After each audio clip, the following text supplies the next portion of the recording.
নমস্কার বন্ধুরা, আপনারা দেখছেন মানিটিস বাংলা। মানিটিস বাংলায় আপনাদেরকে অনেক অনেক বেশি স্বাগত। তা অনেকদিন পর আপনাদের সঙ্গে দেখা হচ্ছে বা কথা হচ্ছে। মাঝখানে কিছুদিন কারণের জন্য আমি অনেকদিন ভিডিও করতে পারিনি। আমি বলেছিলাম একটুখানি ফ্যামিলি টাইম কাটাচ্ছি। তো এরপর আস্তে আস্তে সচল হয়ে যাব। তবে মোটামুটি আজকে আমার মনে হলো যে এরকম দীপাবলির শুভ মুহূর্তে একটু আপনাদের সঙ্গে কথা বলি এবং কিছু জিনিস আপনাদের সঙ্গে শেয়ার করি যেগুলো আপনাদের ভবিষ্যতে কাজে লাগতে পারে। তো সবার আগে first of all wishing you all happy Deepavali. সবাইকে জানাই দীপাবলির অনেক অনেক বেশি শুভেচ্ছা। ভগবানের কাছে প্রার্থনা করি আপনাদের সকল মনস্কামনা পূর্ণ হোক, সাথে সাথে আমারও হোক, তাই তো? তো দেন মার্কেট তো ঠিকঠাক আছে। আগেও আমি আপনাদের সঙ্গে একটা ভিডিও করেছি এবং সেই ভিডিওতে আমি আপনাদের সঙ্গে আগেই বলেছিলাম যে ওভারঅল মার্কেটের কোনো রকম কোনো চিন্তা করতে হবে না, কারণ ওভারঅল আমরা একটা বড় ধরনের বুল মার্কেটের মধ্যে অবস্থান করছি বা বড় ধরনের বুল মার্কেটে আছি।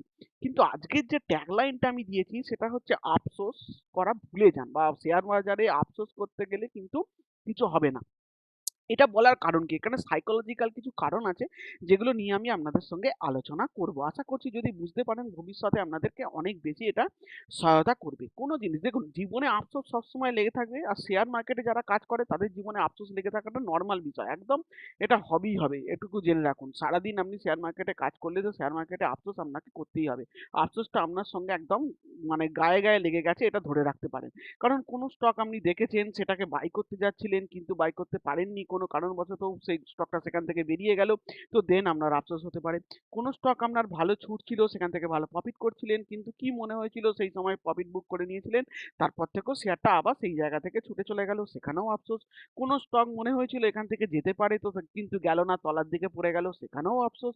তো দেন এরকম আফসোস তো আপনার জীবনে লেগেই থাকবে। শুধু এই আফসোসটা নিয়ে বসে থাকলে হবে না, কারণ এখানে আমাদের কিছু করার নেই। আমারও হয়, আপনাদের, আপনি যদি মনে করেন শুধু এটা আপনার সঙ্গেই হচ্ছে, যে যে আফসোস হচ্ছে যে যা এটা ধরার ছিল এটা ধরতে পারলাম না, যা এই স্টকটা এখান থেকে বেরিয়ে গেল, যেটা আমি ধরলাম সেটা বাড়লো না, যেটা অন্যজন ধরলো সেটা বেড়ে গেল, বা যেটা দুটো স্টকের মধ্যে একটা স্টক চুজ করতে হতো, যে স্টকটা আমি চুজ করলাম সেই স্টকটা সেইভাবে কোনো বাড়লো না, যে স্টকটা আমি চুজ করলাম না সেটা বেরিয়ে চলে গেল। এরকম আপনাদের সঙ্গে হচ্ছে বা আপনার সঙ্গে হচ্ছে, শুধু মনে করছেন যে আপনার সঙ্গে হচ্ছে, মোটেই না। এটা কিন্তু সবার সঙ্গে হয়। অবভিয়াসলি আমার সঙ্গেও হয়, কিন্তু এই হওয়াটা নরমাল বিষয়, এটা সবার সঙ্গে হচ্ছে। আপনাকে এইটা বলার মেন কারণ হচ্ছে, আপনি আফসোস করে যে বসে থাকবেন যে না, যা আমারটাই এরকম হলো বা আমার সঙ্গেই এরকম হচ্ছে, আপনার মানে মনোবল ভেঙে যাবে, বা আপনার মনে হবে যে দূর, এটা কি হয়ে গেল, আমার সঙ্গেই হচ্ছে কেন, এটা আমার সঙ্গে, কিন্তু এটা অ্যাকচুয়ালি নয়। এটা সবার সঙ্গে হয়। বড় বড় ইনভেস্টর তাদের সঙ্গে হয়। শেয়ার মার্কেটের কাজটাই এরকম। শেয়ার মার্কেট সবসময় একটা মাথায় রাখবেন যে শেয়ার মার্কেটে যখনই আপনি কাজ করছেন তখন আপনাকে ওই আফসোসের সঙ্গেই কাজ করতে হবে, এবং সেইটা থেকে বেরিয়ে আসার মেন পদ্ধতি হচ্ছে, যেটা হয়ে গেছে, নেক্সট বারে যেন সেই ভুলটা না হয় সেইটার দিকে লক্ষ্য রাখতে হবে বা সেই দিকে নজর রাখতে হবে। আমি অবভিয়াসলি অনেক দিন ধরেই আপনাদের সঙ্গে একই কথা বলে আসছি, আমরা একটা বড় ধরনের বুল মার্কেটের মধ্যে আছি। এই বুল মার্কেটের শেষ কোথায় আমরা কেউ জানি না। এটা এখান থেকে আমরা অনেক বড় ধরনের একটা র্যালি দেখতে পারি। তো মার্কেটে টিকে থাকাটাই সব থেকে বড় বিষয়। আর হচ্ছে কি, ইনভেস্ট করার এটা রাখতে হবে যে না, মার্কেটের যে অবস্থায় থাকুক না কেন, মার্কেট যে পজিশনেই থাকুক না কেন, সেই সময় আমার যেন ইনভেস্টটা ঠিকঠাক থাকে এবং টু বি কন্টিনিউ আমি যেন ইনভেস্টটা করে যেতে পারি, তবেই কিন্তু এখান থেকে পয়সা করার সম্ভাবনা থাকবে। মার্কেটের এখন ওভারঅল যা সিনারিও, মার্কেট নিয়ে একটুখানি কথা বলি। মার্কেট ওভারঅল সিনারিও নিয়ে কোনো রকম কোনো এখন বড় কোনো চিন্তার বিষয় আছে বলে আমার মনে হয় না। তবে একটা কথা ঠিক, মার্কেটের ওভারঅল মানে জিওপলিটিক্যাল সিচুয়েশন এখনো সেইভাবে কোনো রকম কোনো চেঞ্জ হয়নি, একই ধরনের হয়ে আছে। সেখান থেকে যে কোনো ধরনের কোনো খারাপ মানে কোনো নিউজ এলে তার যে রিয়াক্ট মার্কেট করবে না সেটা কিন্তু নয়, মার্কেটটা রিয়াক্টও করবে। তো দেন সেটাকে জন্য ভয় করলে চলবে না, বা আমাদের এগুলো হলো। আমাদের ভারতবর্ষের সব থেকে বড় একটা বড় ফাঁড়া যেটা হয়ে দাঁড়িয়ে আছে সেটা হচ্ছে 2024-এ লোকসভা ইলেকশন। এই ইলেকশনের ফাঁড়াটা যতক্ষণ না কাটছে বা মানুষের মধ্যে যতক্ষণ না একটা কনফিডেন্স আসছে যার নাম এই সরকারই আবার মানে দ্বিতীয়বার ফিরে আসবে কিনা, এরকম কোনো সিচুয়েশন তৈরি হবে কিনা, বা কোনো রকম কোনো কাজ হবে না। তারপর সামনে মোটামুটি আমাদের সামনে বাজেট আছে, সেই বাজেটে মানে অবভিয়াসলি ইলেকশনের আগে প্রি বাজেট হবে। তো বাজেটে কোনো রকম কোনো মানে সরকার কিরকম তার মানে মানসিকতা দেখায় সেটা দেখবে মার্কেট। এই সব বিষয়গুলো অনেক কিছু থাকে। তো এইগুলো থাকবেই মার্কেটে, এগুলো নিয়ে অত ভাবনা চিন্তা করলে হবে না। স্টক স্পেসিফিক কাজ করুন, স্টকের উপরে নজর দিন, আপনার স্টক কি করছে এই পজিশনে সেইটাকে লক্ষ্য রাখুন। আফসোস জীবনে লেগে থাকবে। আমার সঙ্গে তাহলে একটা ঘটনা বলি। আমার সঙ্গেও এরকম হয়েছে। মানে আগেও হয়েছে এরকম বহুবার, এখনো হয় মাঝে, মাঝে। সেটা বলাটা বিষয় না। সেটা হচ্ছে একটা স্টক ছিল, স্টকটার আমি নামটা এখানে উল্লেখ করছি না। একটা স্টক ছিল, একটা স্টকটাকে আমি মানে অনেক ভালোভাবে তাকে এনালাইসিস করে বা এ করে সেই স্টকটাকে বাই করেছিলাম। প্রায় এই ৳১০০ বা ৳৯০ এরকম কাছাকাছি। যে স্টকটাকে দেখেছিলাম, আফটার কেনার পর থেকে সেই স্টকটা আস্তে, আস্তে, আস্তে, আস্তে একটুখানি তলার দিকে স্লাইড আসতে থাকে। কিন্তু স্টকটার প্রতি আমার অনেক বেশি কনফিডেন্স ছিল বলে আমি স্টকটাকে কিন্তু সেই সময় ছাড়িনি। যে দেখি আমার তো মনে হচ্ছে হয়তো এখান থেকে এটা চলে যেতে পারে বা বেরিয়ে যেতে পারে। এরকম হয় না? এরকম সিচুয়েশন তৈরি হয়। যার উপরে অনেক বেশি কনফিডেন্স থাকে তার মধ্যে। কিন্তু প্রায় ১ বছর হতে চলেছিল কিন্তু স্টকটা কোনরকম কোনো মানে দেয়নি। কোনরকম কোনো রিটার্ন দেয়নি। একবার ৳৬০ চলে গিয়েছিল। ৳৬০ থেকে আবার ঘুরে এসে ৳৭০, ৳৭৫, ৳৮০ র কাছাকাছি ঘোরাফেরা করছিল। তো আমার মনে হয়েছিল যে ধুর এতদিন ধরে স্টকটাকে হোল্ড করে আছি, যে স্টকটাকে ধুর এখান থেকে বেরিয়ে যাই ৳৭০, ৳৭৫ বা এই ৳৮০ র কাছাকাছি আমি মানে সামান্য কিছু লস নিয়ে স্টকটা থেকে বেরিয়ে যাই। তো দেন বেরিয়ে যাবার পর থেকে আফটার 6 মান্থ, উইথিন 6 মান্থ স্টকটা প্রায় ৳৪৩০-৪০ কাছাকাছি, এই মানে ৳৪১৯-২০ কাছাকাছি চলে যায়। তো এখানেও আফসোস। তো সেই সময় এবার একটা কথা মাথায় রাখতে হবে, এইভাবে এখানে এই স্টক মার্কেট হচ্ছে বাস স্ট্যান্ডের মতো। একটা বাস আসবে আর একটা বাস যাবে। ওকে? একটা বাস চলে গেল বলে যা চলে আমার হাতছাড়া হয়ে গেল স্টকটা, অন্য আমি আর কোনো স্টক পাবো না, সেটা করলে হয় না। মার্কেটে প্রায় ৬,০০০ ৭,০০০ স্টক লিস্টেড আছে। তো এতগুলো স্টক লিস্টেড আছে, এর মধ্যে কাজ করতে হবে এবং এর মধ্যে থেকেই স্টক আপনাকে বাছতে হবে এবং ওয়াচ লিস্টের মধ্যে এড করতে হবে। সেখান থেকে দেখতে হবে যে আপনার কোন স্টকটা এখান থেকে ভালো কাজ করতে পারে বা দেখতে পারে। আশা করছি আমি যেটা কথাটা বুঝতে মানে বোঝাতে চাইছি সেটা নিশ্চয়ই বুঝতে পেরেছেন। আজকের দিনে মানে দীপাবলির এই শুভ মুহূর্তে একটা জিনিস আপনাদেরকে বলে যাচ্ছি, এই জিনিসটা সবসময় মাথায় রাখবেন। স্টক মার্কেটে আফসোস করাটা নরমাল বিষয়। এটা সবার সঙ্গে হয়, শুধু আপনার সঙ্গে হচ্ছে এটা ভুলে যান। যখনই দেখুন মানে একটা বিষয় দেখবেন যে আপনি নিশ্চয়ই মানে যখন কোনো জিনিস আপনাকে এইটা বলার মেইন কারণ কি আছে? ধরুন পরীক্ষার হলে বা পরীক্ষা দিচ্ছেন বা কোথাও একটা গেছেন, সেখানে যদি গিয়ে দেখেন যে আপনার মানে এটা ভালো হলো না বা আপনার পেপারটা ভালো হলো না। কিন্তু বাইরে এসে যদি শোনেন যে বন্ধুরা সবাই বলছে তারও ওই পেপারটা ভালো হয়নি, তো দেখবেন মনের মধ্যে একটা আলাদা কনফিডেন্স চলে আসে, তাহলে আমার একার না সবারই খারাপ হয়েছে। এই যে বিষয়টা, এই জন্যই বলা আপনাকে। সেই জন্যেই এরপরে কনফিডেন্সটা লো হবে না, কনফিডেন্সটা আপনার হাই হবে যে সবার যখন হয়েছে তো আমারও হচ্ছে, তো তখন কোনো প্রবলেম নেই। এটা আমাদের সাইকোলজিক্যাল বিষয়। দেখবেন যে জিনিসটা সবার সঙ্গে ঘটছে সেটা যদি আপনি শুনে থাকেন, সেটা যদি আপনার সঙ্গেও হয়ে থাকে, তাহলে দেখবেন মনে কনফিডেন্স বাড়ছে, তাহলে সবার সঙ্গে হয়েছে যখন আমার সঙ্গে আর কোনো অসুবিধা নেই, তাহলে আমার সঙ্গেও হতে পারে। তাই বলছি আপনি শুধু একা মনে করবেন না যে আফসোসটা আপনার সঙ্গে হচ্ছে, আপনার শুধু স্টক হাতছাড়া হয়ে যাচ্ছে, আপনারই স্টক শুধু বেরিয়ে যাচ্ছে বা আপনি যে স্টক কিনছেন বা সেই স্টকে কাজ করছেন না, এরকম সবার সঙ্গে হয়।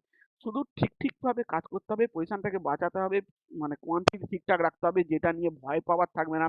এমন কোয়ান্টিটি একদম বাই করবেন না যে কোয়ান্টিটি আপনি সহ্য করতে পারছেন না, সেরকম কোয়ান্টিটি কোনোদিন বাই করবেন না স্টক মার্কেটে। কোয়ান্টিটিটাকে যদি নিজের কন্ট্রোলে রাখতে পারেন, স্টক মার্কেট থেকে পয়সা দু হাতে কামাতে পারবেন, এটুকু আপনাকে আমি জোর গলায় বলতে পারি। ওভারঅল নিফটি সিনারিও যা হয়ে আছে এখন থেকে, যদি কোনো খারাপ খবর না আসে বা ওভারঅল যদি সিচুয়েশন না আসে, এমন আপ ডাউন তো এরকম লেগেই থাকবে, ও নিয়ে কোনো রকম কোনো চিন্তা করবেন না। নিফটির চার্ট কি এখনই ভালো হয়ে গেছে? না, নিফটির চার্ট এখনই ভালো হয়নি। নিফটি যতক্ষণ না 19,600 র ওপরে গিয়ে যতক্ষণ না ক্লোজ দিচ্ছে, আমার যেটা মনে হয় ততক্ষণ নিফটি কিন্তু তার রেঞ্জ টপকাবে না বা তার এই রেঞ্জের মধ্যেই কাজ করতে আরম্ভ করবে বা এই রেঞ্জের মধ্যেই থেকে যাবে মোটামুটি, যদি যতক্ষণ না কোনো ভালো খবর আসছে বা যতক্ষণ না ওভারঅল ঠিকঠাক কাজ করছে। আজকে মোটামুটি মুহূর্ত ট্রেডিং আছে, 6টা থেকে আরম্ভ হয়ে যাবে মুহূর্ত ট্রেডিং, 6টা 15 থেকে আজকে সন্ধ্যেবেলা। আশা করছি মা লক্ষ্মীর কৃপায় সবাই ভালোভাবে কাজ করবেন। ১ ঘন্টার জন্য মুহূর্ত ট্রেডিং হয়। যারা নতুন, নতুন মার্কেটে আছেন তাদেরকে বলি, প্রতিদিন কালী পুজোর দিন, প্রতিদিন সন্ধ্যেবেলা মানে প্রতি বছর কালী পুজোর দিন সন্ধ্যেবেলা একটা স্পেশাল সেশন হয়। সেটাকে মুহূর্ত ট্রেডিং বলে। ১ ঘন্টার জন্য মার্কেট খোলা থাকে। 6টা 15 থেকে 7টা 15 অবধি সন্ধ্যাবেলা কাজ হয়। ওখানে আপনি বাই সেল সব করতে পারবেন। আশা করছি ওখানে মোটামুটি যদি কেউ চান তো ভালো কোনো স্টক ওখান থেকে মানে ঠাকুরের মানে এর জন্যে নিজের মানে নেক্সট ইয়ারের জন্যে কোনো স্টক এখান থেকে বাই করতে পারেন বা যেটা আপনার ভালো লাগছে সেরকম কোনো স্টক এখান থেকে বাই করতে পারেন। তো দিয়ে পরের দিওয়ালির জন্য অপেক্ষা করতে পারেন যে ১ বছরের মধ্যে কত কি সেখান থেকে রিটার্ন হলো, সেরকম দেখার জন্য কাজ করতে পারেন। ওভারঅল মার্কেট ঠিক আছে। ওভারঅল মার্কেটের কোনো রকম কোনো নেই। মোটামুটি আমাদের যে লেভেল টানা আছে, লেভেলগুলো আপনারা টুকে রাখবেন। এই ওভারঅল লেভেলের উপরে গেলে ভালো কাজ করবে, লেভেলের নিচে গেলে ওভারঅল মার্কেটের মধ্যে একটুখানি আমরা দুর্বলতা দেখতে পাবো। আপ ডাউন থাকবে মার্কেটে, এটা মেনে নিতে হবে। মার্কেটের এটা সিনারিও। ওভারঅল একটা মাথায় রাখবেন, এই মার্কেটটাকে আমি যেটা নাম দিয়েছি সেটা হচ্ছে হেটেড বুল মার্কেট। মানে আপনি সহ্য করতে পারবেন না এত বড় বুল মার্কেট এটা। মানে আপনার মনে হবে মানে বিরক্ত লেগে যাবে যে কেন এত বাড়ছে স্টক বা কেন এত মার্কেট বেড়ে যাচ্ছে। এরকম হেটেড মার্কেট হবে মার্কেট। আমি মানে জোর গলায় বলছি আমি। শুনে রাখুন। আর হেডেড বুল মার্কেট আপনাকে কোনো দিন মানে একদম আপনার কমফোর্টেবল জোন দেবে না, যে আপনি কমফোর্ট পাচ্ছেন যে সেই জায়গায় বাই করে ফেলবেন, এরকম কিন্তু কমফোর্ট জোন আপনাকে দেবে না মার্কেট। তো আপনাকে কি করতে হবে, অল্প অল্প অল্প অল্প করে অ্যাকুমুলেট করতে হবে এবং চুপচাপ বসে থাকতে হবে, শুধু দেখতে হবে খেলা। অ্যাকচুয়ালি স্টক মার্কেট এমন একটা জায়গা না, আমরা বারবার বলছি, ফিউচার অপশন, ইন্টারডে এইসব থেকে যতটা পারবেন দূরে থাকা। যদি ফোটাতে ইচ্ছা হয়, মানে বাজি ফোটানোর মতো যদি পয়সা ফোটাতে ইচ্ছা হয়, তো ফিউচার অপশনে কাজ করতে পারেন, বা একটুখানি টুকটাক যদি মনে হয় যে একবার দুবার করি, তো সেরকম করতে পারেন। কিন্তু ওইটা থেকে যে বড় পয়সা আসবে সেটা কিন্তু ভুলে যান, এটা যেন মাথায় থাকে। পয়সা আছে স্টক মার্কেট থেকে, ইনভেস্ট থেকে। বা যদি ট্রেডিংও করতে চান, তো একদম একদম শর্ট টার্মে ট্রেডিং করবে না, সুইং ট্রেডিং করুন। মানে 1 মাস 2 মাস 3 মাস 4 মাস কোনো স্টক হোল্ড করে রেখে সেখান থেকে বাই বাই সেল করুন, তো তবু সেখান থেকে তবু পয়সা আসবে। আর না হলে ইনভেস্টের দিকে যান, তবেই কিন্তু স্টক মার্কেট থেকে পয়সা করতে পারবেন। মানে এটা আমার অভিজ্ঞতা থেকে বলছি, বা এ থেকে বলছি। যদি দয়া করে মানে এখন মানতে পারেন তো মেনে নিন, আর নাহলে ভবিষ্যতে একটা সময় আসবে যে আমার কথাটাই মানতে হবে আপনাকে, এটুকু আমি জোর গলায় বলতে পারি। তো বন্ধুরা, এই কথাগুলোই আমার বলার ছিল। তো সবাইকে দীপাবলির অনেক অনেক বেশি শুভেচ্ছা। সবাই ঠিকঠাক থাকুন, ঠিকঠাক ভাবে কাজ করুন। আশা করছি স্টকও আপনারা পেয়ে গেছেন, স্টক পাচ্ছেন। হ্যাঁ, আর একটা কথা, হোয়াটসঅ্যাপ চ্যানেল আমার ওপেন হয়ে, মানিটিস বাংলা হোয়াটসঅ্যাপ চ্যানেল ওপেন হয়ে গেছে। মোটামুটি আমাদের ইউটিউব চ্যানেলে গিয়ে, যেখানে মানে কমোডিটি সেকশন আছে, ওখানে গিয়ে দেখতে পাবেন। হোয়াটসঅ্যাপ চ্যানেলের লিঙ্কও দেওয়া আছে। ওখানে যে যা পারবেন মানে লিঙ্ক করে গিয়ে অ্যাক্টিভ হয়ে যান, বা আমাকে ফলো করতে থাকুন। হোয়াটসঅ্যাপ চ্যানেলে আমি অনেক কিছু, অনেক মানে মার্কেট ওয়াইজ অনেক কিছু আমি ওখানে আপডেট দিচ্ছি। তো ওখান থেকে আপনারা মার্কেট সম্বন্ধে অনেক বেশি আপডেটেড থাকবেন, বা মার্কেট সম্বন্ধে অনেক কিছু জানতে পারবেন। যদি কারোর ইচ্ছা হয় হোয়াটসঅ্যাপ চ্যানেল পেতে, তো ইউটিউবে ফলো করুন, বা ইউটিউবে ওখানে গিয়ে দেখুন লিঙ্ক দেওয়া আছে।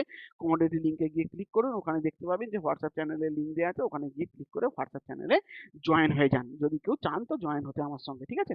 তো এই হয়ে গেল ওভারঅল মার্কেট ওভারঅল সিনারিও। আশা করছি আপনাদের ভালো লেগেছে। তো একটা জিনিস বলে গেলাম আজকের দিনে দাঁড়িয়ে এখান থেকে, এই জিনিসটা মাথায় রাখবেন, আফসোস করবেন না, আফসোসটা ভুলে যান, আফসোস ভুলে গিয়ে নেক্সট পদক্ষেপ নিন, বা নেক্সট ভাবে এগিয়ে যান। ওকে?